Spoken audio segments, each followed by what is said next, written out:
When you saw that I'm running this morning, how you feel?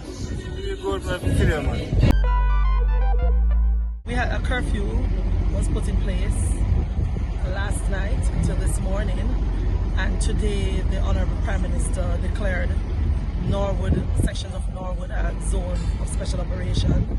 So as you see, we have the various checkpoints set up, manned by military and police personnel, and we will be here trying to restore some order to the community.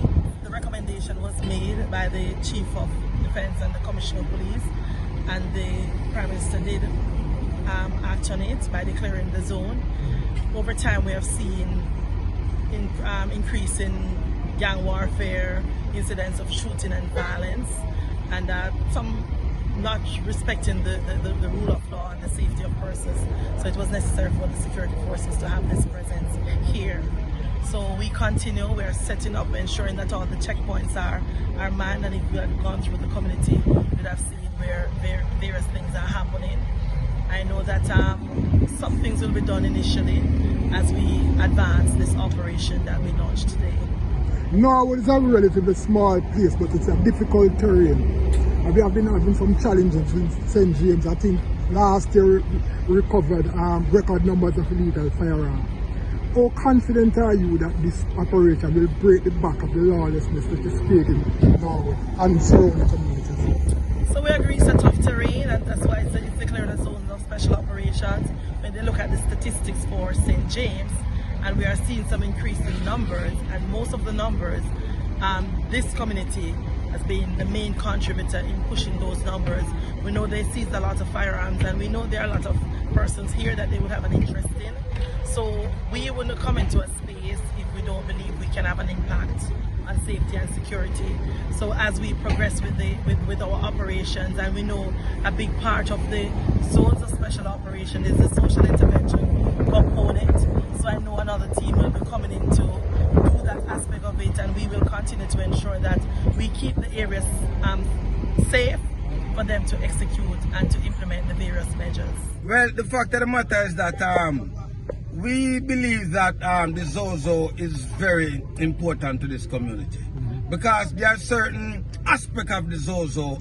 As a matter of fact, all the aspects of the ZOSO are very welcoming. We're not only looking at police coming in and putting up barricades. We want to also look at the development aspect of the community. We want the various agencies of the state to come in and see what they can do for the citizens of the community, because crime just don't happen overnight. There's a lot of build-up, there's a lot of different issues that contributes to the development of crime in the area.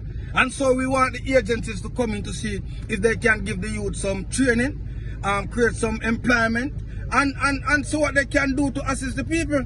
Because this community is a very nice community. We have decent people live here, but we need help in the community with jobs, with training, etc., etc., because all these things contribute to crime as well. Without giving away any intelligence secret, what level of cooperation have you been getting for the people? Because these people in these places tend not to want to talk. Well, it's early days, it's just day one. We expect that the citizens are going to probably take a wait-and-see approach to see if they can warm up to the security forces, which I have no doubt that they will, because all the other zones that we have worked in, it's a similar pattern we have seen where initially people not sure what's happening, so you see the apprehension. But over time, they come to love the benefit and want the benefit, that even if they hear that the security forces are going to be withdrawn from a particular space, they are very upset about it and willing to protest. So we know that over time, and we know that the police and the military persons, they're already briefed, so we expect them to carry out their job with the highest level of professionalism. A big part of the zones of special operations is to ensure that the human rights aspect of each member that they encounter is given the level of respect and treated the way how they are supposed to be treated as a human being, and in keeping with their rights as citizens. So all of that, we believe, have been done a couple of zones of operations. We have had some lessons learned.